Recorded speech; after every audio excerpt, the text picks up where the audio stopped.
Hey guys, I'm Anna, and today I'm going to show you how to fix Bushnell Golf App error code 363.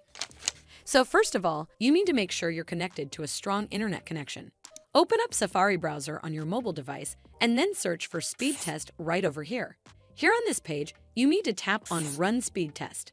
The minimum speed required for Bushnell Golf App is usually 2 to 3 Mbps.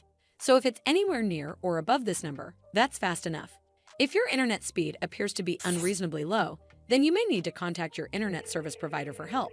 This should fix the issue, but if it doesn't, then you need to make sure you're running the latest version of the app. Open up App Store on your device, and then tap on this search icon in the bottom right corner. Then search for the Bushnell Golf App. And if you see this update button right next to the app name, simply tap on it to make sure you're running the latest version of the app.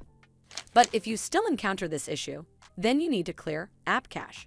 Go to your device settings and then scroll all the way down to General and tap on it. Then tap on iPhone Storage. From here, search for the Bushnell Golf App and then tap on it.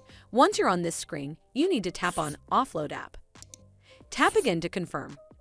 It'll take a bit for processing, and then a Reinstall button will show up. Simply tap on it to reinstall the app.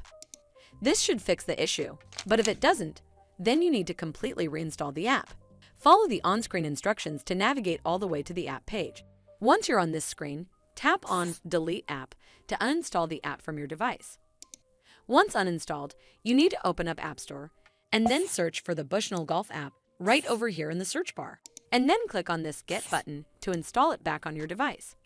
Well, that's how you fix Bushnell Golf App error code 363. I hope you found this video helpful. And if you did, make sure you give it a thumbs up to see more videos like this, and don't forget to hit that subscribe button. We'll see you in the next one.